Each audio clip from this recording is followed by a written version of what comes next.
आप बहुत एफर्ट डाल के अपना रिज्यूमे बहुत से कंपनी में फॉरवर्ड किए एंड एक दिन एक कंपनी में आपका रिज्यूमे सेलेक्ट हो जाता है, आपको कॉल आता है इंटरव्यू का, आपका इंटरव्यू शेड्यूल होता है, आप इंटरव्यू में बैठते हो and now you are expecting from the interviewer कि वो आपसे जावास्क्रिप्ट में डीएसए का क्वेश्चंस, एचटीएमएल सीएसएस यूज़ करते हुए जावास्क्रिप्ट के क्वेश्चन पूछेगा।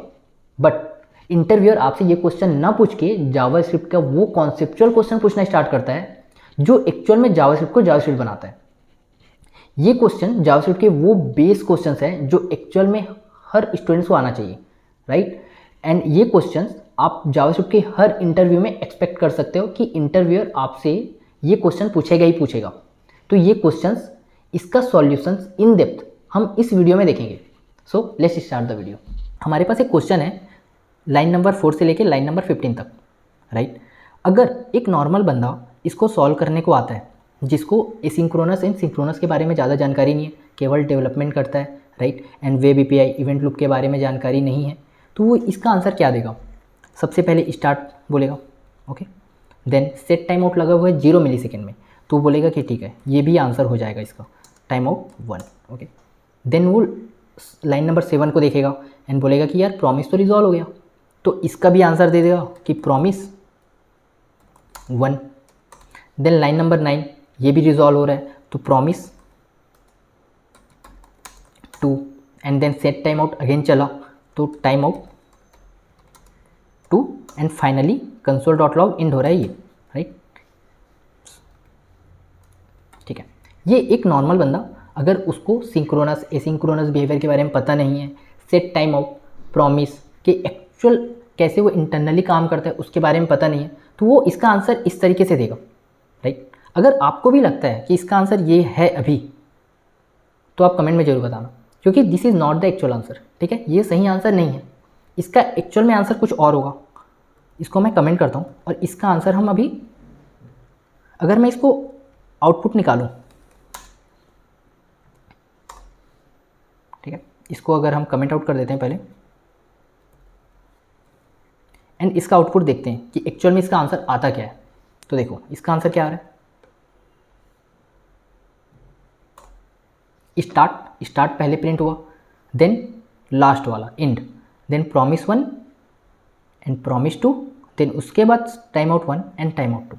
बट ये एक्चुअल में आ क्यों रहा है, ऐसा आंसर हमें मिल क्यों रहा है, इसको हम समझते हैं अच्छे से डेप्थ में, ठीक। अच्छा, इसके लिए हम फिर से लाइन नंबर 1 पे जाते हैं। देखो जावास्क्रिप्ट जो होता है वो 2 फेसेस में काम करता है। सबसे पहले पार्सिंग होता है, देन उसके बाद एग्जीक्यूट फेस होता है, ठीक। जब हमारा प्रोग्राम इसको पार्स करेगा तो यहाँ ऐसा भी कोई चीज़ नहीं है कि मैं आपको पार्सिंग को समझा सकूँ, बिकॉज पार्सिंग फेस में होता क्या है कि अगर मैं लेट कॉन्स्ट वेर कुछ यूज़ कर रहा हूँ तो वो सारे वेरिएबल को डिफाइन करता है, डिक्लेयर करता है, ठीक है, असाइन नहीं करता। पार्सिंग फेस में कंसोल डॉट लॉग वाली चीज़ें काम नहीं करती, पार्सिंग फेस में फंक्शन कॉल होने वाली चीज़ें पार्सिंग फेस में काम नहीं करता। ये सभी चीज़ें काम करती हैं एग्जीक्यूशन के टाइम में। तो जब जावास्क्रिप्ट इसको एग्जीक्यूट करना स्टार्ट करेगा लाइन बाय लाइन, तो सबसे पहले वो लाइन नंबर 4 पे आएगा, ठीक है। जैसे ही लाइन नंबर 4 पे आया तो कंसोल डॉट लॉग स्टार्ट मेरे कॉल स्टैक पे जाएगा। जैसे ही कॉल स्टैक पे जाएगा तो कंसोल डॉट लॉग एक सिंक्रोनस लाइन है, ठीक है। तो ये क्या करेगा, स्टार्ट को डायरेक्ट कंसोल करा देगा हमारे आउटपुट पे, ओके। देन हमारा प्रोग्राम लाइन नंबर 5 पे आएगा। सेट टाइम आउट के अंदर एक कॉल बैक फंक्शन दिए हुए हैं, 0 मिलीसेकेंड के बाद ये कॉल बैक फंक्शन चलना चाहिए। But set time out synchronous नहीं, ये तो एक एसिंक्रोनस फंक्शन है, ठीक। तो ये कॉल स्टैक में जैसे आएगा उसके बाद ये जो कॉल बैक फंक्शन है ये चले जाएगा वेब एपीआई में, क्योंकि ये एसिंक्रोनस है, ओके। जैसे ही वेब एपीआई पे जाएगा उसके बाद 0 मिलीसेकेंड के बाद ये रिजॉल्व हो जाएगा, ओके। जब रिजॉल्व हुआ तो ये आएगा, चूँकि ये टाइम आउट 1 है, मतलब सेट टाइम आउट से रिलेटेड चीज़ें, तो सेट टाइम आउट वाली चीज़ें ना 2 तरीके के हमारे पास टास्क क्यू होते हैं जो कि वेब एपीआई से निकल के टास्क क्यू में आएंगे रिजॉल्व होने के बाद। एक होता है माइक्रो जिसमें प्रॉमिस से रिलेटेड चीज़ें रिजॉल्व वाली आती है, एक होता है मैक्रो जिसमें time out set time out वाली चीज़ें रिजॉल्व होकर आती है, ठीक। तो चूँकि ये सेट टाइम आउट है तो ये वेब एपीआई से निकलेगा और मैक्रो टास्क क्यू में आएगा, ये वाला फंक्शन जो कराता है console dot log time out 1, okay. तो ये आया। अब क्या ये कॉल स्टैक में तुरंत चला जाएगा? नहीं, क्योंकि जावा स्क्रिप्ट अभी एग्जीक्यूट होना बाकी है। मेरा लाइन नंबर 15 लास्ट लाइन है मेरे फाइल का, मान लो, ठीक। तो जब तक ये पूरा एग्जीक्यूट नहीं हो जाता तब तक मेरे कॉल स्टैक की चीज़ें खाली नहीं होंगी, और खाली नहीं है तो मेरा इवेंट लूप कंटिन्यूसली चेक तो कर रहा है कि मेरे दोनों कॉल स्टैक में कोई चीज़, दोनों क्यू में कोई चीज़ है या नहीं। अगर है भी तो मेरा भी एग्जीक्यूशन काम बचा हुआ है जावास्क्रिप्ट का, ठीक। तो जैसे ही अब मेरा एग्जीक्यूशन का काम स्टार्ट होगा फिर से जावास्क्रिप्ट का, तो वो लाइन नंबर 7 पे आएगा। लाइन नंबर 7 पे जैसे आया तो यहाँ ऑलरेडी प्रॉमिस बोल रहा है कि ये रिजॉल्व हो चुका है। अब प्रॉमिस अगर ऑलरेडी रिजॉल्व हो चुका है तो ये वेब एपीआई में तो जाएगा नहीं, क्योंकि इट्स ऑलरेडी रिजॉल्व, ठीक। तो रिजॉल्व होने के बाद एक कॉलबैक फंक्शन है console.log promise1। ये क्या होगा, ये प्रॉमिस है। अगर ये वेब एपीआई में जाता, अगर रिजॉल्व नहीं हुआ होता तो वेब एपीआई से निकल के ये माइक्रो टास्क क्यू में आता, लेकिन ये ऑलरेडी रिजॉल्व है तो ये कॉल स्टैक में आया। कॉल स्टैक में जाने के बाद तुरंत माइक्रो टास्क क्यू में आएगा। अभी हमारे पास दोनों टास्क क्यू में, एक में टाइम आउट 1 है, एक में प्रॉमिस 1 रखा हुआ है, ठीक। ये अभी कॉल स्टैक में नहीं आएंगे, राइट, क्योंकि अभी हमारा जावास्क्रिप्ट का एग्जीक्यूशन वाला काम पूरा बचा हुआ है। अब जावास्क्रिप्ट लाइन नंबर 9 पे आएगा, अब इसको एग्जीक्यूट करेगा। अच्छा, जैसे इसमें भी सेम है, इसमें भी प्रॉमिस डॉट रिजॉल्व है, तो ये वेब एपीआई में फिर से नहीं जाएगा, ठीक। ये फिर से माइक्रो टास्क क्यू में आएगा, जिसमें एक फंक्शन है हमारे पास जो कि कराता है console.log promise2 and set time out, एक अलग फंक्शन है, ओके, ठीक है। अभी हमारे पास मैक्रो टास्क में एक फंक्शन पड़ा हुआ है और माइक्रो टास्क में 2 प्रोमिसेस पड़े हुए हैं। अब लाइन नंबर 15 में आएगा हमारा जावास्क्रिप्ट का प्रोग्राम, ठीक। जैसे ही लाइन नंबर 15 में आता है तो वो करा रहा है console.log int। ये फिर से कॉल स्टैक में जाएगा। जैसे ही कॉल स्टैक में गया, चूंकि ये तो सिंक्रोनस है तो इंड आउटपुट में आ जाएगा। तो अब हमारे पास स्टार्ट प्रिंट हो चुका है, ठीक है, और इंट प्रिंट हो चुका है, बाकी चीज़ें भी काम नहीं हुई, ठीक। अब क्या हुआ, जावा स्क्रिप्ट का पूरा एग्जीक्यूशन का काम खत्म, हमारा कॉल स्टैक पूरी तरह खाली हो चुका है, ठीक। वेब एपीआई में कोई चीज़ नहीं है। अब हमारे पास 2 टास्क जो क्यू है, माइक्रो एंड मैक्रो, ये दोनों में कुछ चीज़ें पड़ी हुई है, ठीक। इवेंट लूप कंटिन्यू चेक कर रहा है कि मेरे माइक्रो टास्क में कुछ है क्या, मेरे मैक्रो टास्क क्यू में कुछ चीज़ें हैं क्या। तो अभी कॉल स्टैक तो खाली हो चुका है, तो अब एक्चुअल में ये रिस्पॉन्स करना स्टार्ट करेगा। कॉल स्टैक खाली है, सबसे पहले इवेंट लूप चेक करेगा माइक्रो पे कि माइक्रो टास्क क्यू में कुछ है या नहीं। अगर नहीं होगा तब जाके वो मैक्रो टास्क क्यू पे चेक करेगा, चूँकि अभी माइक्रो टास्क में कुछ चीज़ें तो है, राइट। जैसे ही माइक्रो टास्क चीज में देखेगा, क्यू में देखेगा, तो उसके पास 2 फंक्शन पड़ा हुआ है। तो सबसे पहले वो पहला फंक्शन को उठाएगा और कॉल स्टैक पे डालेगा, जो कि है console.log promise1, ओके। ये फंक्शन गया कॉल स्टैक पे। जैसे ही क्यू से, दोनों क्यू से कोई भी फंक्शन जाता है कॉल स्टैक पे तो उसको एग्जीक्यूट करेगा जावास्क्रिप्ट का इंजन। अलग से हम कॉल नहीं करेंगे, क्योंकि ये कॉल बैक फंक्शन था जो कि एग्जीक्यूट होना ही था कुछ टाइम बाद, तो इसको जावास्क्रिप्ट इंजन एग्जीक्यूट करेगा। देन promise1 आएगा console.log सिंक्रोनस है, promise1 प्रिंट हो जाएगा आउटपुट में, ओके। अब हमारे पास स्टार्ट आ चुका है, इंड आ चुका है एंड promise1 आ चुका है। फिर से अब कॉल स्टैक फिर खाली हो गया, ठीक है, फिर खाली हो गया। अब इवेंट लूप फिर चेक कर रहा है कि क्या मेरे पास माइक्रो टास्क क्यू में कुछ है। तो हाँ, अभी हमारे पास दूसरा फंक्शन भी पड़ा हुआ है, तो उसको पकड़ेगा एंड कॉल स्टैक में दोबारा डाल देगा। अब जावास्क्रिप्ट का जो इंजन है इसको फिर से एग्जीक्यूट करेगा। जैसे ही एग्जीक्यूट किया, उसके पास आएगा console.log promise2 and set time out console.log timeout2 0 millisecond में। तो console.log तो सिंक्रोनस है, तो कॉल स्टैक से ये भी हट जाएगा और promise2 प्रिंट हो जाएगा। बट जैसे ही सेट टाइम आउट में आएगा हमारा प्रोग्राम जावास्क्रिप्ट का, तो ये बोलेगा कि यार ये सेट टाइम आउट तो अगेन ये फिर से एसिंक्रोनस है, तो इसको फिर से वो वेब एपीआई पे डालेगा, ठीक। वेब एपीआई पे डाला, सेट टाइम आउट यहाँ से खत्म, 0 मिलीसेकेंड में तुरंत रिजॉल्व होगा। उसके बाद ये माइक्रो टास्क क्यू में फिर से आ जाएगा, ओके। अब हमारा कॉल स्टैक फिर से खाली हो चुका है। अब इवेंट लूप फिर चेक करेगा कि क्या मेरे पास माइक्रो टास्क क्यू में कुछ रखा हुआ है क्या। यहाँ पास तो कुछ है नहीं, तो ये चेक करेगा मैक्रो टास्क क्यू में। जैसे ही मैक्रो टास्क क्यू में चेक करेगा तो वहाँ पास 2 फंक्शन है, पहला जो console.log timeout1 प्रिंट कराता है, दूसरा console.log timeout2 प्रिंट कराता है। सबसे पहले जो आया था timeout1, इसको पकड़ेगा और कॉल स्टैक में डालेगा।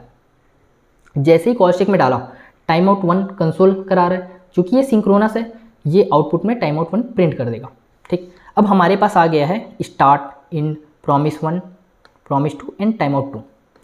अब कॉल स्टैक फिर से खाली हुआ, ठीक है। अब इवेंट लूप फिर चेक करेगा माइक्रो पे कि माइक्रो टास्क क्यू में कुछ चीज़ है या नहीं, क्योंकि यहाँ तो कुछ है नहीं, इसलिए अब ये मैक्रो टास्क क्यू से पूछेगा कि क्या तुम्हारे पास कुछ चीज़ें हैं, तो हाँ है, जो कि console.log टाइमआउट 2 कराता है। अब इसको फिर से पकड़ेगा और कॉल स्टैक में डालेगा। जैसे ही कॉल स्टैक में डाला, वेट जो जावास्क्रिप्ट इंजन है वो इसको फिर से रन करेगा, तो टाइमआउट 2 जो कि कंसोल हो रहा है, और कंसोल तो सिंक्रोनस है, तो टाइमआउट 2 को फिर से आउटपुट में डाल देगा, राइट। अब हमारा पूरा कॉल स्टैक खाली, वेब एपीआई खाली, दोनों क्यू खाली, इवेंट लूप कंटिन्यूसली रन कर रहा है, बट उसको कुछ मिलेगा नहीं, ठीक है। तो अब हमारे पास एक्चुअल में आंसर आता है start, and, promise 1, promise 2, timeout 1, timeout 2, ये एक्चुअल में आंसर है, ठीक है। और अगर आप इंटरव्यूअर को ये आंसर बताते हो तो उनको समझ आ जाएगा कि आपको synchronous, asynchronous, web API, event loop के बारे में बहुत अच्छे से जानकारी है, राइट। इसी के बेस में अब हम अगले 3 क्वेश्चन और करेंगे, ओके। क्वेश्चन नंबर 2 आपकी स्क्रीन पे है, राइट। यहाँ पर हमारे पास एक फंक्शन है आउटर फंक्शन, ओके, और लाइन नंबर 47 पे मैं उस फंक्शन को कॉल कर रहा हूँ, वहाँ से जो भी रिटर्न आएगा वो भी एक फंक्शन है, इसलिए मैं लाइन नंबर 49 पे उसको भी कॉल कर रहा हूँ। तो इसको हम अच्छे से डेप्थ में समझते हैं कि एक्चुअल में ये कहना क्या चाहता है। जब लाइन नंबर 47, जब जावास्क्रिप्ट एक्चुअल में पार्स होगा, राइट, तो हमारे पास आउटर फंक्शन तो स्टोर हो जाएगा कहीं पर, ठीक है। Count fn, const fn equal to undefined पहले फेस में, क्योंकि अभी पार्स फेस हो रहा है। 49 इग्नोर होगा क्योंकि पार्सिंग फेस है जावास्क्रिप्ट। जैसे ये एग्जीक्यूट होना स्टार्ट हुआ तो फंक्शन, आउटर फंक्शन तो स्टोर हो चुका है, यहाँ कुछ नहीं होगा। लेकिन जैसे ही हमारा प्रोग्राम लाइन नंबर 47 पे आता है तो यहाँ पर कॉन्स्ट fn इक्वल टू कुछ असाइन हो रहा है, और वो असाइन क्या हो रहा है, आउटर फंक्शन कॉल हो रहा है, राइट। इसमें से जो भी चीज़ें आएंगी वो असाइन होगा फंक्शन पे, fn पे, राइट। अच्छा, तो जैसे ही आउटर फंक्शन कॉल हुआ, आउटर फंक्शन जैसे ही कॉल होगा तो हम लाइन नंबर 31 में जाएंगे, ठीक है, इसके अंदर घुसेंगे। तो अभी तो जो हमारा विंडो ऑब्जेक्ट था, राइट, जो स्कोप में हम काम कर रहे थे, उसके ऊपर पे एक और स्कोप बनेगा, क्योंकि एक और फंक्शन आ गया हमारे पास। इसके अंदर से अगर मैं कुछ और फंक्शन कॉल करूँ ना, तो उसके ऊपर भी एक अलग से स्कोप बन जाएगा। तो जैसे ही आउटर फंक्शन कॉल हुआ, एक स्कोप बना टॉप पे इसके ऊपर, ओके। यहाँ पर से फिर से पार्सिंग और एग्जीक्यूशन काम स्टार्ट होगा जावास्क्रिप्ट का अगेन। इनिशियली काउंट अनडिफाइन होगा, ठीक है, पार्सिंग फेस पे। इनर फंक्शन ज्यों का त्यों रखा जाएगा। सेट टाइम आउट फंक्शन है पार्सिंग में, इसमें भी कोई दिक्कत नहीं होगी। रिटर्न भी कुछ नहीं होगा क्योंकि पार्सिंग फेस है। जैसे ही इस फंक्शन के अंदर इस स्कोप में एग्जीक्यूशन स्टार्ट होगा, काउंट इक्वल टू 0 असाइन हो जाएगा, ओके। इनर फंक्शन तो फंक्शन है, तो इसमें भी कुछ करेंगे नहीं, क्योंकि इसको जब कॉल किया जाएगा तभी इसमें कुछ होगा, अभी कुछ नहीं होगा, ओके। लाइन नंबर 39 में आएगा तो ये भी एक फंक्शन है, सेट टाइम आउट, बट ये तो एसिंक्रोनस है। तो ये सेट टाइम आउट जो कॉल बैक फंक्शन ये प्रोवाइड कर रहा है, ये 0 मिलीसेकंड के बाद रिजॉल्व होगा, तो बट ये तो एसिंक्रोनस है, तो ये तुरंत चले जाएगा वेब एपीआई पे, ओके। जैसे ही वेब एपीआई पे जाएगा, 0 मिलीसेकंड मतलब कुछ नहीं, तुरंत ये रिजॉल्व हो जाएगा। जैसे ही रिजॉल्व हुआ तो ये मैक्रो टास्क क्यू में आएगा, ठीक है। जैसे ही मैक्रो टास्क क्यू में आएगा तो अभी वहीं रखा रहेगा, क्योंकि अभी जावास्क्रिप्ट पूरी तरह से एग्जीक्यूट नहीं किया है मेरे इस स्कोप को, मेरे कॉस्ट कभी खाली नहीं हुए हैं, ओके। तो अब क्या होगा, लाइन नंबर 44 पे आएगा हमारा प्रोग्राम। जैसे ही लाइन नंबर 44 पे आया, ये रिटर्न करा रहा है इनर फंक्शन, जो कि लाइन नंबर 34 से लेके लाइन नंबर 37 है। तो ये एक इनर फंक्शन रिटर्न कराया तो मेरे पास कॉन्स्ट fn इक्वल टू एक और फंक्शन असाइन हो गया, जो कि इनर फंक्शन है। मतलब मैं fn equal to inner function बोल सकता हूँ अब, ओके। जब मैं fn को कॉल करूँ, इसका मतलब मैं लाइन नंबर 34 वाले फंक्शन को कॉल कर रहा हूँ। मेक सेंस, ठीक। अच्छा, जब अब हमारा प्रोग्राम लाइन नंबर 49 पे आएगा, देखो अभी हमारा कॉल स्टैक खाली नहीं हुआ है, क्योंकि अभी एग्जीक्यूशन वाला फेज बचा हुआ है, पूरी तरह एग्जीक्यूट होगा, कॉल स्टैक खाली होगा, फिर जो हमारा मैक्रो टास्क में जो अभी सेट टाइम आउट वाला फंक्शन पड़ा हुआ है ना, कॉल बैक फंक्शन, वो उठ के आएगा, अभी नहीं आएगा, ओके, ठीक है। तो जब लाइन नंबर 49 पे हमारा प्रोग्राम पहुंचा तो ये fn कॉल होगा, फंक्शन कॉल होगा, बट fn पॉइंट किसको कर रहा है, इनर फंक्शन को, राइट, इनर फंक्शन को पॉइंट कर रहा है। तो ये एक हिसाब से इनर फंक्शन हमारा यहाँ कॉल होगा 49 लाइन नंबर पे। जैसे ही इनर फंक्शन कॉल हुआ, काउंट प्लस प्लस हो रहा है। देखो काउंट का वैल्यू तो एक्चुअल में 0 है, तो वैसे ही ये प्लस प्लस करने से काउंट का वैल्यू 1 हो जाएगा, 0 से 1 हो जाएगा, ओके। देन उसके बाद कंसोल.log हो रहा है, count inside inner function count. ठीक है, तो ये जो स्कोप चल रहा है ना इनर फंक्शन का, उसके ऊपर वहाँ पर काउंट तो 1 हो गया। ठीक है, काउंट को एक्चुअल में इसने 1 कर दिया है, जो काउंट का वैल्यू था नीचे में। अब कंसोल डॉट लॉग करा रहे हैं हम count inside inner function count. जब ये कंसोल डॉट लॉग आएगा कॉस्टिक में, तो ये तो सिंक्रोनस है इस स्कोप में भी, तो ये डायरेक्ट आउटपुट पे आएगा और ये प्रिंट करा देगा count inside inner function count, जो कि है 1। ओके, अब काउंट का वैल्यू एक्चुअल में आउटर फंक्शन वाले स्कोप में 1 हो गया है। ठीक है, अब लाइन नंबर 49 का काम खत्म। लाइन नंबर 49 का काम खत्म, जावा स्क्रिप्ट का ये जो फाइल था हमारा लाइन नंबर 49 तक था, एग्जीक्यूशन का पूरा काम खत्म, कॉस्टिक पूरी तरह खाली। अब इवेंट लूप, जो इवेंट लूप है वो एक्चुअल में चेक करेगा कि क्या मेरे पास अब माइक्रो टास्क का क्यू में कुछ बचा हुआ है, तो अभी तो कुछ नहीं बचा हुआ है, तो वो मैक्रो पे देखेगा। तो मैक्रो पे एक सेट टाइम आउट का कॉलबैक फंक्शन पड़ा हुआ है, इसको ये उठाएगा कॉस्टिक पे डालेगा। ओके, जैसे ही कॉस्टिक पे डालेगा तो इसका काम क्या है, काउंट को पहले प्लस प्लस करना। जैसे ही काउंट को प्लस प्लस करेगा तो पहले ये चेक करेगा कि एक्चुअल में काउंट का वैल्यू क्या है आउटर फंक्शन के स्कोप पे, तो इसको पता चलेगा कि इसका वैल्यू है अब 1, तो ये 1 से 2 करेगा काउंट प्लस प्लस से। फिर उसके बाद कंसोल डॉट लॉग कराएगा। कंसोल डॉट लॉग एक्चुअल में क्या है, सिंक्रोनस, तो ये तुरंत count inside set time out count करेगा। काउंट का वैल्यू हो चुका है 2, इसलिए ये आउटपुट में दे देगा count inside set time out 2, right. तो ये हमारा एक्चुअल में आंसर होगा। इसको हम चला के देखते हैं। ठीक, इसको मैं थोड़ा सा टर्मिनल को बड़ा करता हूँ, आपको दिख जाएगा। Count inside inner function 1 and then count inside set time out 2। क्या आपको इसके बारे में पता था, इसके आंसर के बारे में? तो आप कमेंट में इसका आंसर जरूर बताना। ओके, अब स्टार्ट करते हैं हम क्वेश्चन नंबर 3। क्वेश्चन नंबर 3 क्या है, पहले इसको फिर से कमेंट कर देते हैं ताकि हम क्वेश्चन नंबर 3 को अच्छे से कर सकें।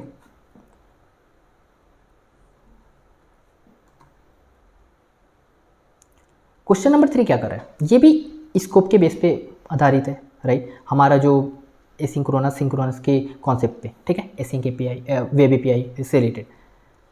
क्वेश्चन नंबर 3 क्या बोल रहा है कि लाइन नंबर 62 पे एक फंक्शन है फू। ओके, देन लाइन नंबर 68 पे कंसोल हो रहा है, लाइन नंबर 69 पे एक फू फंक्शन कॉल हो रहा है जो लाइन नंबर 62 पे अवेलेबल है। देन 70 पे प्रॉमिस रिजॉल्व हो रहा है, 71 में सेट टाइम आउट एंड 72 में फाइनली कंसोल हो रहा है। आप वीडियो को पॉज करो और जो हमने अभी पिछले 2 क्वेश्चन किए हैं उसके बेस पे आप डिसाइड करो कि इसका आंसर क्या होना चाहिए, फिर हम इसको आगे बढ़ाते हैं। ठीक है, आप पॉज करके देख लेना, मैं इसको फिर से बताता हूँ कि एक्चुअल में इसका आंसर क्या होगा। जब जावास्क्रिप्ट पार्स होगा तो फू फंक्शन तो जैसे का तैसा रखा जाएगा। 68 पे कंसोल डॉट लॉग काम नहीं करता पार्सिंग फेज पे, 69 भी काम नहीं करेगा, 70, 71, 72 कुछ काम नहीं करेगा पार्सिंग फेज पे। जैसे ही एग्जीक्यूट होना स्टार्ट होगा, फू फंक्शन तो रखा हुआ है, ठीक है। जैसे ही लाइन नंबर 68 पे आया हमारा प्रोग्राम, राइट, तो ये कंसोल डॉट लॉग जाएगा कॉस्टिक पे। कॉस्टिक पे गया, सिंक्रोनस है, आउटपुट में स्टार्ट कंसोल करा देगा। ठीक, ओके। देन लाइन नंबर 69 पे आएगा। लाइन नंबर 69 पे जब ये आया तो ये फू फंक्शन को कॉल करेगा जो कि सिंक्रोनस फंक्शन है। जैसे ही हम लाइन नंबर 63 पे पहुंचेंगे इसके अंदर, तो console dot log again synchronous है, ये कॉस्टिक में जाएगा और फू कंसोल करा देगा। Okay, then line number 64 set time out जो कि एसिंक्रोनस है, ये जाएगा वेब एपीआई पे। 0 मिलीसेकेंड में रिजॉल्व होने के बाद हमारा जो क्यू है, राइट, मैक्रो टास्क का क्यू, उसमें जाके स्टोर हो जाएगा और वहाँ जाके पड़ा रहेगा, अभी कुछ नहीं होगा। ओके, तो कॉस्टिक पे गया, सेट टाइम आउट इनसाइड फू। ठीक, promise dot resolve already resolve है, तो ये वेब एपीआई में नहीं जाएगा, ये डायरेक्ट माइक्रो टास्क का क्यू में जाएगा। ये फंक्शन कॉलबैक फंक्शन जो कि कंसोल डॉट लॉग करा रहा है इनसाइड प्रॉमिस इनसाइड फू। ठीक, अब हमारा जो प्रोग्राम है वो यहाँ से निकलेगा, वापस यहाँ आएगा 69 पे एंड लाइन नंबर 70 को एग्जीक्यूट करेगा। 70 क्या है, ये भी प्रॉमिस रिजॉल्व करा रहा है, तो ये प्रॉमिस ऑलरेडी रिजॉल्व करा रहा है, तो ये वेब एपीआई में न जाने के बदले ये डायरेक्ट जाएगा माइक्रो टास्क का क्यू पे, जिसमें एक कॉलबैक फंक्शन है प्रॉमिस आउटसाइड फू जो कंसोल करा रहा है। ठीक है, ठीक है। अब हमारा प्रोग्राम आएगा लाइन नंबर 71 में जो कि सेट टाइम आउट है। फिर ये एसिंक्रोनस है, ये एसिंक्रोनस है, तो ये जो कॉलबैक फंक्शन प्रोवाइड करा रहा है ये अगेन जाएगा वेब एपीआई पे। ठीक है, और वेब एपीआई से जाके 0 मिलीसेकेंड में रिजॉल्व होकर मैक्रो टास्क का क्यू पे आ जाएगा। ठीक, अब कॉल स्टैक पे जाएगा लाइन नंबर 72 का कोड। जैसे ही प्रोग्राम यहाँ एग्जीक्यूट हुआ, console.log को उठाएगा, कॉल स्टैक पे डालेगा, console.log सिंक्रोनस है इसलिए इंड को कंसोल करा देगा। तो अब हमारे पास इसका आंसर है स्टार्ट, फू एंड इंड। ठीक, अच्छा अब हमारा एग्जीक्यूशन का काम खत्म, हमारा कॉल स्टैक पूरी तरह खाली। इवेंट लूप चेक करेगा दोनों टास्क क्यू पे, माइक्रो पे और मैक्रो पे। पहले माइक्रो पे करेगा। माइक्रो में चूंकि 2 कॉलबैक फंक्शन पड़े हुए हैं, राइट, ये एक एक करके दोनों को पहले कॉल स्टैक पे डालेगा, फिर मैक्रो वाली चीज़ों को डालेगा। तो पहले माइक्रो टास्क से पहला फंक्शन निकालेगा, कॉल स्टैक पे डालेगा, जो कि है प्रॉमिस इनसाइड फू। ये कॉल स्टैक पे डाला, जावास्क्रिप्ट इंजन इसको एग्जीक्यूट करेगा, हमारे पास कंसोल हो जाएगा प्रॉमिस इनसाइड फू। ओके, ठीक है। अब फिर से हमारा कॉल स्टैक खाली। अब इवेंट लूप फिर चेक करेगा कि क्या माइक्रो टास्क क्यू पे कुछ है, तो एक फंक्शन और पड़ा हुआ है जो कि कंसोल कराता है प्रॉमिस आउटसाइड फू। ये इसको उठाएगा और फिर से कॉल स्टैक पे डालेगा। कॉल स्टैक पे ये फिर से एग्जीक्यूट होगा क्योंकि console.log सिंक्रोनस है। तो अब हमारे पास आउटपुट में आएगा प्रॉमिस आउटसाइड फू, आउटसाइड फू। ओके, अच्छा अब फिर से हमारा कॉल स्टैक खाली हो गया। इवेंट लूप फिर चेक करेगा क्या मेरे पास माइक्रो टास्क पे कुछ पड़ा हुआ है, तो अभी तो कुछ पड़ा नहीं हुआ है। तो अभी ये एक्चुअल में मैक्रो पे देखेगा। मैक्रो पे अगेन मेरे पास 2 कॉलबैक फंक्शन पड़े हुए हैं। पहला कॉलबैक फंक्शन को ये पकड़ेगा और कॉल स्टैक पे डालेगा, जो कंसोल करा रहा है सेट टाइम आउट इनसाइड फू। ओके, तो अब ये कंसोल हो जाएगा सेट टाइम आउट इनसाइड फू। ठीक है, अब फिर से मेरा कॉल स्टैक खाली। अब इवेंट लूप फिर चेक करेगा कि क्या माइक्रो पे कुछ है, तो माइक्रो पे तो कुछ नहीं है, तो ये मैक्रो पे चेक करेगा। मैक्रो पे कुछ पड़ा हुआ है क्या, तो हाँ एक कॉलबैक फंक्शन पड़ा हुआ है जो console.log कराता है प्रॉमिस आउटसाइड फू। ओके, ये फंक्शन को फिर से उठाएगा, कॉल स्टैक पे डालेगा, जावास्क्रिप्ट का इंजन इसको फिर से एग्जीक्यूट करेगा। जैसे एग्जीक्यूट करेगा, console.log सिंक्रोनस है इसलिए डायरेक्ट ये कंसोल करा देगा promise set time out outside फू। सो ये हमारा एक्चुअल में फाइनल आंसर होगा। इसको हम रन करते हैं अब फाइनली। देखो, स्टार्ट फू इन प्रॉमिस इनसाइड फू, प्रॉमिस आउटसाइड फू, सेट टाइम आउट इनसाइड फू and set time out outside फू।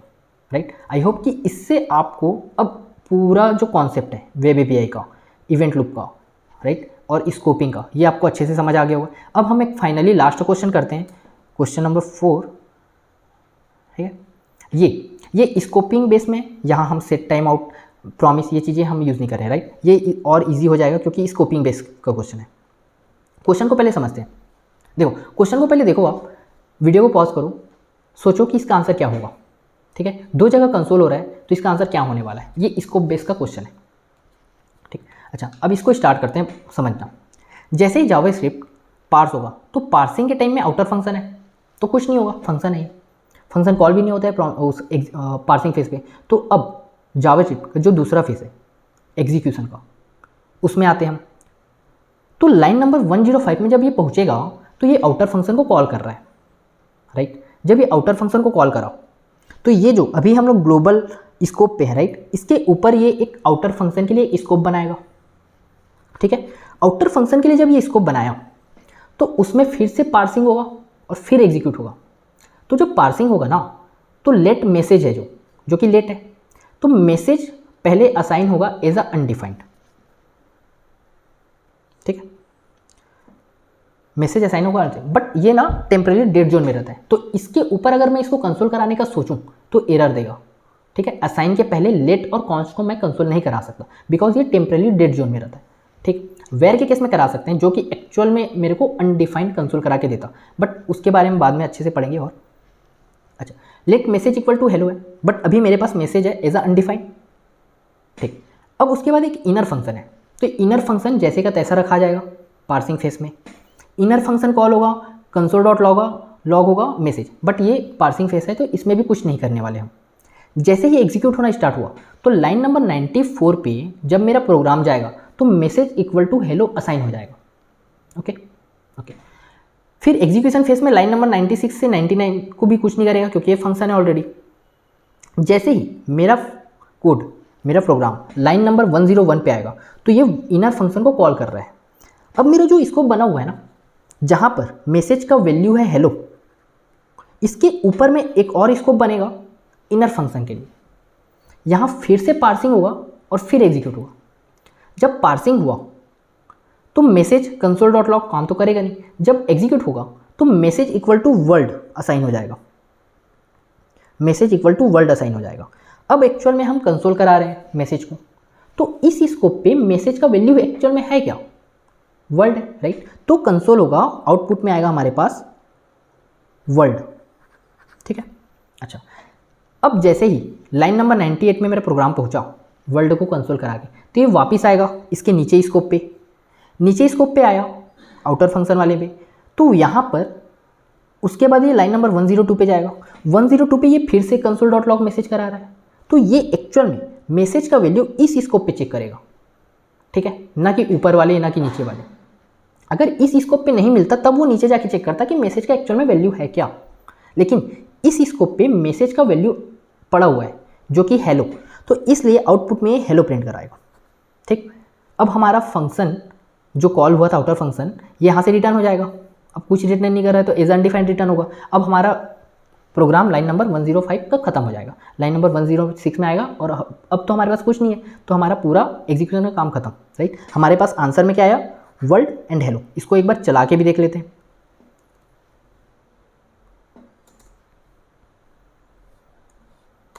राइट, वर्ल्ड एंड हेलो जो हमने अभी समझा कि इसका आंसर एक्चुअल में ये क्यों आया। आई होप कि आपको वीडियो पसंद आया होगा, जो भी कॉन्सेप्चुअल चीज़ें मैंने बताई हैं आपको अच्छे से विजुलाइज करा के, राइट, कॉन्सेप्ट को समझा के, वो आपको समझ आया होगा। इसी तरीके से और हम अभी इंटरव्यू से रिलेटेड क्वेश्चंस लाएंगे, और इसी तरीके से वीडियो को और देखने के लिए आप वीडियो को लाइक कर दीजिए एंड चैनल को सब्सक्राइब कर लीजिए, और आपको वीडियो कैसा लगा ये कमेंट करके ज़रूर बताइए। Thank you.